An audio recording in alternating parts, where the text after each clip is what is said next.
Hello, આજે હું બનાવી રહી છું તવા પનીર ભુરજી. તો ચલો, આજે મને થયું હું વિડીયો બનાવું, વિડીયો કરવા માટે. સૌપ્રથમ આપણે તેલ મૂકીશું, એમાં રેસ્ટોરન્ટ સ્ટાઇલ આપણે બનાવીશું. બેસન નાખીશું, બેસનને તેલમાં શેકી લઈશું આપણે પહેલાં.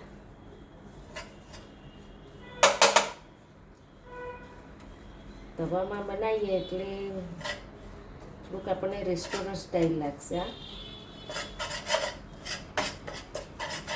2 ચમચી મેં બેસન લીધું છે.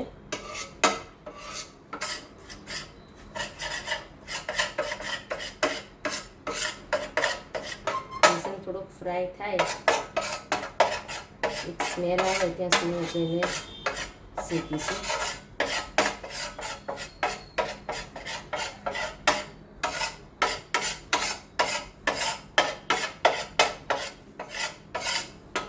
બેસન એમને પણ શેકાય અને તેલમાં પણ શેકાય. આપણે આજે તેલમાં એને શેકીશું. બેસન આપણું શેકાઈ ગયું છે, એને હું એક ચાકીમાં કાઢી લઈશ.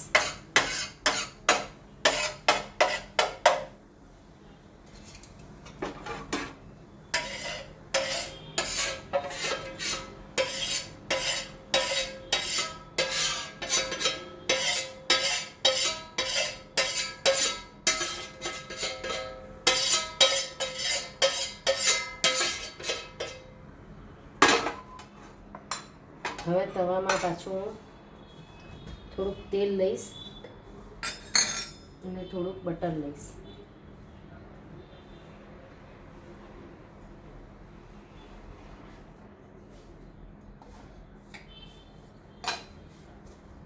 બટર બળી ના જાય એટલા માટે આપણે તેલ લેવાનું છે.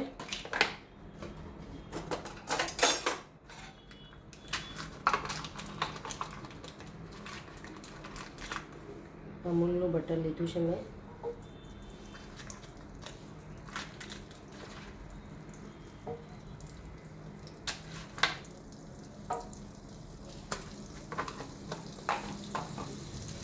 હવે આપણે જે બેસન શેક્યું હતું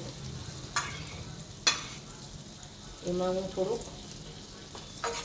દહીં ઉમેરીશ. આજે આપણે દહીંમાં બનાવીશું, થોડોક રીચ ફ્લેવર આવશે.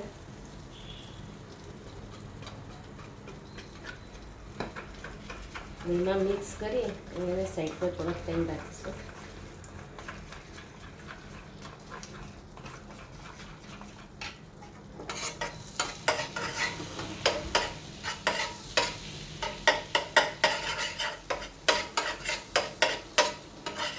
તવા પર બનાવવાથી ફાયદો એ થાય કે બધી જ વસ્તુ સરસ રીતે શેકાઈ જાય.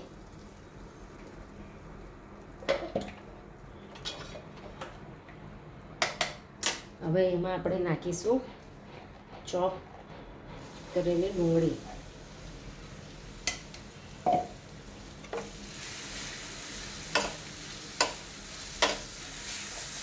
ડુંગળીને બરાબર આપણે સાંતળીશું.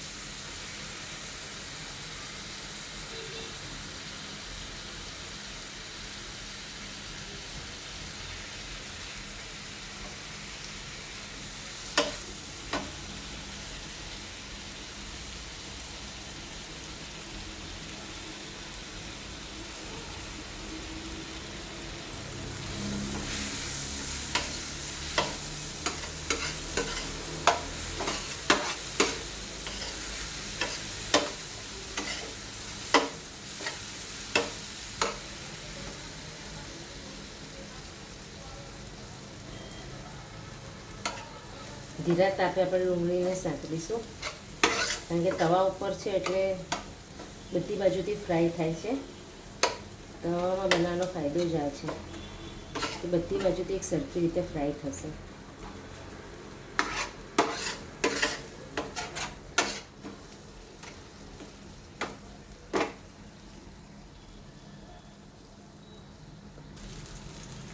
ડુંગળી આપણી સતળાઈ ગઈ છે. ગોલ્ડન બ્રાઉન થઈ ગઈ છે. હવે એમાં આપણે થોડા કેપ્સિકમ અને લીલા મરચાંની કતરણ કરીને નાખીશું. આમાં લીલા મરચાંની કટકી ખૂબ સરસ ટેસ્ટ આપે છે.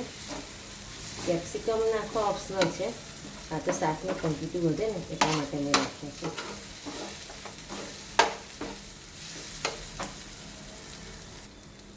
રેસ્ટોરન્ટવાળા આવું જ કરે.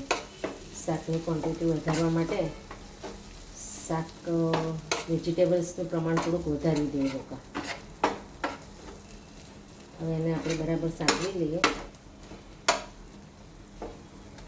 હવે આ સતળાઈ ગયા છે. એમાં આપણે નાખીશું હવે ટમેટાની કટકી.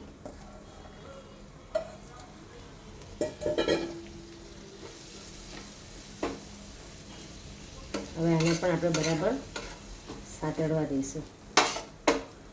ટમેટા બરાબર સતળાઈ જાય ત્યાં સુધી એને લો ફ્લેમ પર શેકીશું. આ બધું જલ્દી થોડુંક સતળાય એના માટે આપણે થોડુંક મીઠું ઉમેરી દઈશું.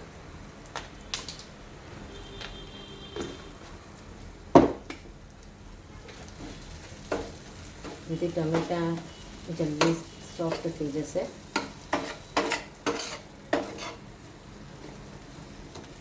હવે આમાં આપણે આદુ અને લસણની પેસ્ટ ઉમેરીશું.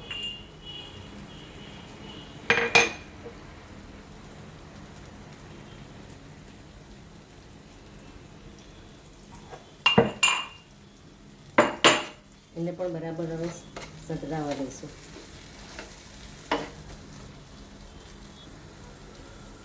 ટમેટા આપણા સંતળાઈ ગયા છે. એમાં નાખીશું આપણે લાલ મરચું.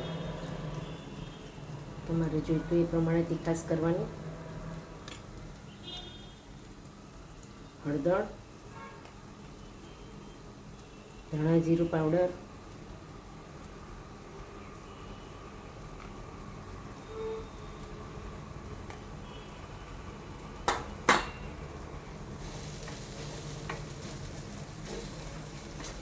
બરાબર બધું મિક્સ કરી દઈશું.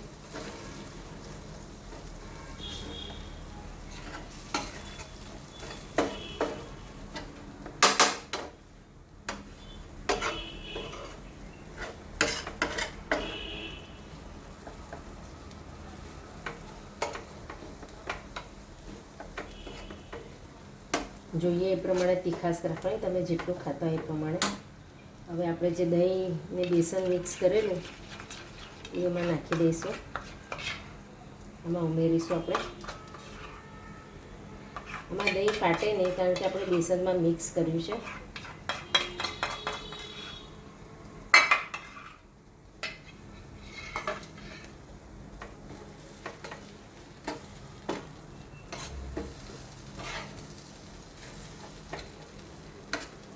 આમાં દહીંનો ટેસ્ટ ઘણો સરસ લાગે છે.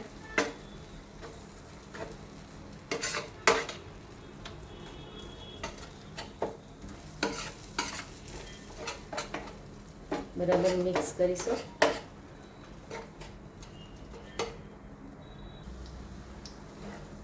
હવે તેલ છૂટું પડવા માંડ્યું છે તો આપણે હવે એમાં ઉમેરીશું ગરમ પાણી.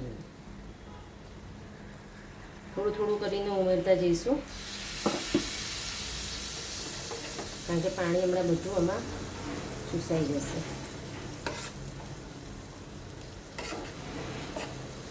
જોઈએ એ રીતે થોડું થોડું પાણી ઉમેરવાનું. પાણી બધું આમાં એબ્ઝોર્બ થઈ ગયું છે. આપણે પાછું થોડું પાણી નાખીશું.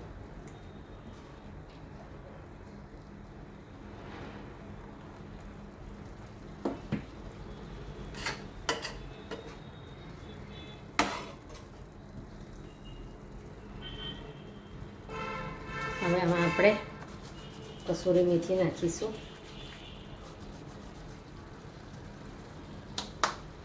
અને થોડો પાઉંભાજીનો મસાલો પણ નાખીશું.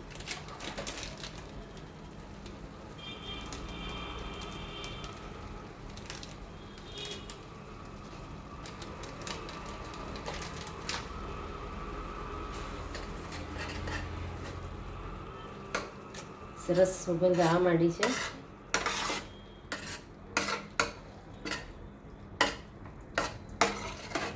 અને આજે મેં જે પનીર વાપર્યું છે એ પનીર મેં આજે ઘી બનાવતી હતી એ ઘીમાંથી પહેલાં પનીર બનાવ્યું મલાઈમાંથી અને પછી મેં ઘી કર્યું છે.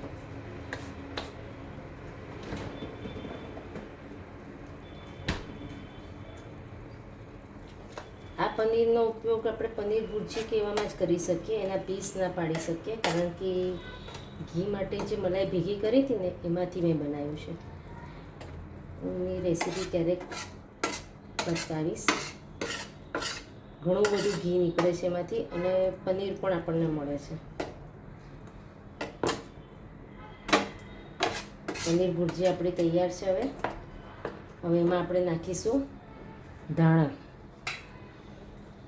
શ્રદ્ધા અનુસાર દાળખા સાથેના ધાણા, અને પનીર આપણે છેલ્લે નાખીશું, નહીં તો એ હાર્ડ થઈ જશે.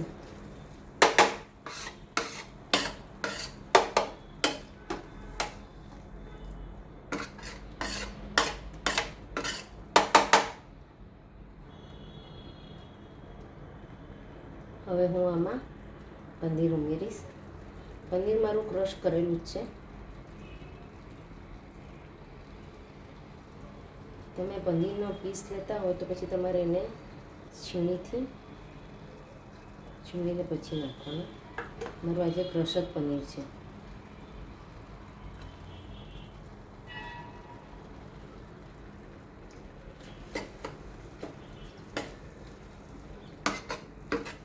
તમારે જે પ્રમાણે પનીર જોઈતું હોય એ પ્રમાણે નાખવાનું. તમારા ટેસ્ટ અનુસાર તમારે વધઘટ કરવાની પનીરમાં. હું હવે આ બધું જ પનીર વાપરી કાઢીશ.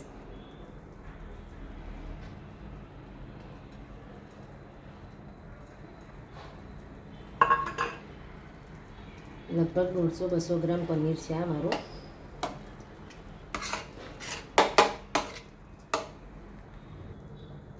તૈયાર છે આપણી પનીર ભુરજી, સુપર ટેસ્ટી.